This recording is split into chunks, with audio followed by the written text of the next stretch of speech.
오늘도 값없이 베풀어 주시는 하나님의 끝없는 은혜를 누리며 승리하는 꿈미래 모든 분들이 되기를 소망합니다. 이 르무엘이라고 하는 이름의 뜻은요, 주님의 속하다라고 하는 그런 뜻입니다.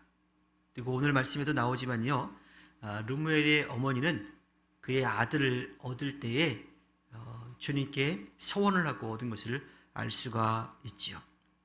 아마 특별한 서원을 하고 그 아들을 얻은 것 같습니다.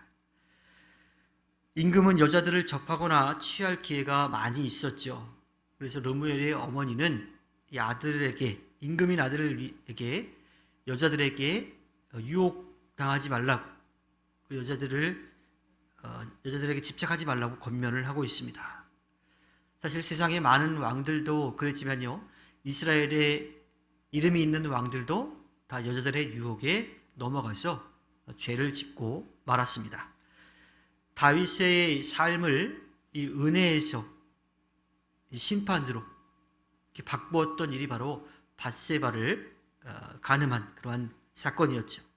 솔로몬의 경우도 다르지 않습니다. 열왕기상 11장에 보면 이 솔로몬이 많은 여자들에게 마음을 뺏긴 것이 나오죠. 그래서 많은 여인이 왕의 마음을 주님께로부터 돌렸다라고 표현하고 있습니다.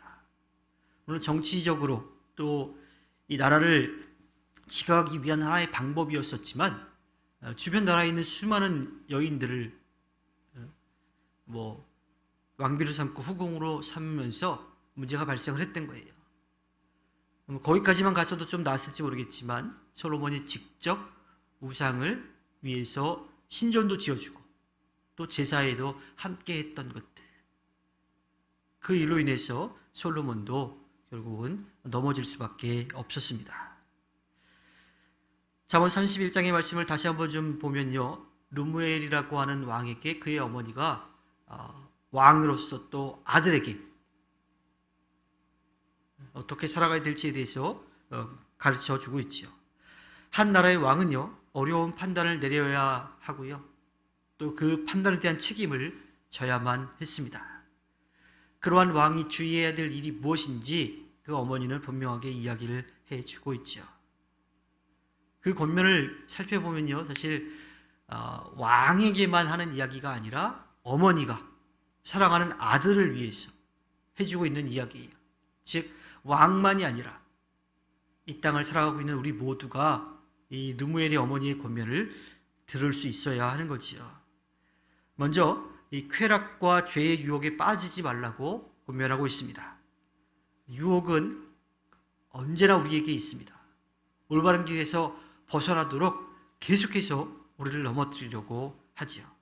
그래서 한 번 그 유혹을 이겨냈다라고 해서 우리가 자만해서는 안 돼요. 늘 그 유혹에 넘어가지 않도록 조심해야 하지요. 특별히 왕이기 때문에 주변에 여인들의 유혹이 많이 있을 그 아들에게 이야기하는 건데, 여인의 유혹에 넘어가지 말라라고 하는 겁니다. 두 번째는 술의 유혹에 넘어가지 말라라고 이야기합니다. 술을 경계해야 될 이유는요, 그 술 자체가 문제가 아니라 사람이 술을 마심으로 인해서 판단력이 흐려지기 때문이에요. 물론 감정을 쌓아두는 것, 할 말을 안 하고 계속 쌓아두는 것 자체가 좋은 것만은 아니지만, 술을 마심으로써 자기의 감정을 잘 컨트롤하지 못해서 하면 상처를 주고받을 수 있는 말을 하기도 하고, 또 하지 말아야 될 행동을 하는 일들이 생기기 때문이죠. 특히나 술을 경계해야 될 이유는 바로 판단력이 흐려지기 때문입니다. 왕은 중요한 판단을 해야 되는 사람이므로 그 판단을 흐리게 하는 술을 멀리해야 했던 거지요. 이 르무엘의 어머니가 르무엘에게 하는 이 권면, 우리도 마찬가지죠. 쾌락에 빠져서도 안 되고 또 술 취함, 그 방탕함에 빠져서도 안 되는 겁니다. 인생의 중요한 갈림길에서 바른 길을 선택해야 되는데 순간의 유혹에 넘어가고 또 그 쾌락을 즐기려고 하는 그 마음 때문에 엉뚱한 길을 선택하는 일들이 생기기 때문입니다. 그렇게 되면 당장은 즐거울지 몰라도 나중에는 괴로움을 당할 수밖에 없어요. 그에 대한 책임을 질 수밖에 없습니다. 그런데 더욱이 우리가 조심해야 될 것은 르무엘의 어머니가 이야기하는 이 두 가지뿐만 아니라 우리의 삶의 모든 순간에는 계속해서 유혹이 온다라고 하는 거예요.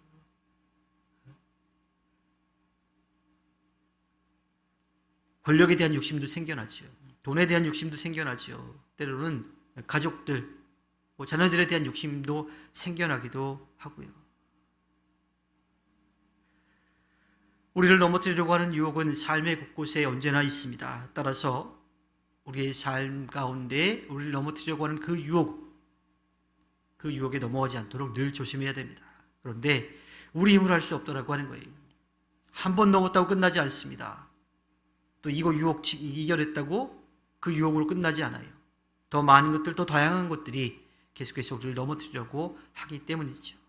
그때 우리가 그 갈림길에서 유혹에 넘어오지 않고 바른 길을 선택할 수 있는 유일한 길은 우리의 판단이 아니라, 우리의 선택이 아니라 주님의 뜻이 무엇인지를 찾아야 하는 겁니다. 그래야 우리는 이 땅에서 평안을 누릴 수가 있게 되는 거지요.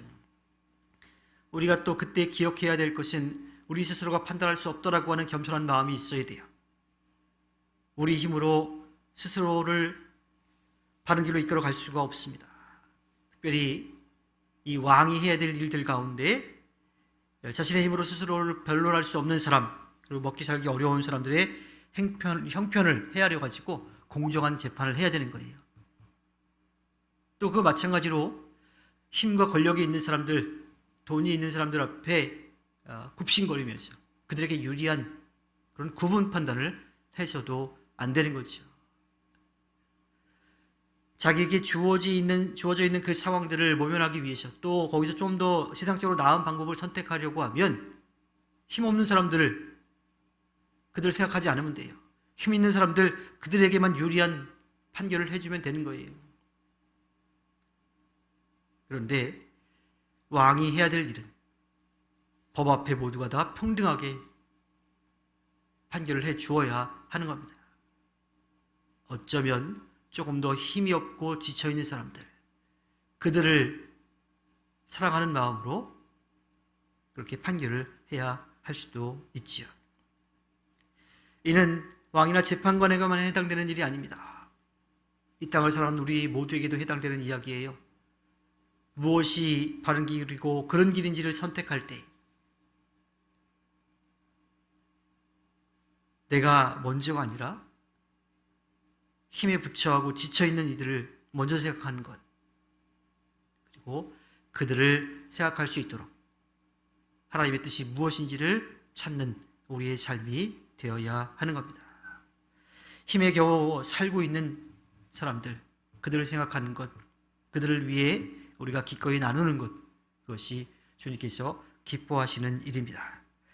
주님께서 허락해 주신 오늘 하루를 살아갈 때에 우리에게 주신 것에 감사하며 누릴 뿐만 아니라 힘겹게 살아가는 사람들을 위해서 기꺼이 손을 내밀어 주님 앞에 기쁨을 드리는 꾸밀의 모든 분들이 되기를 주님의 이름으로 부탁드립니다.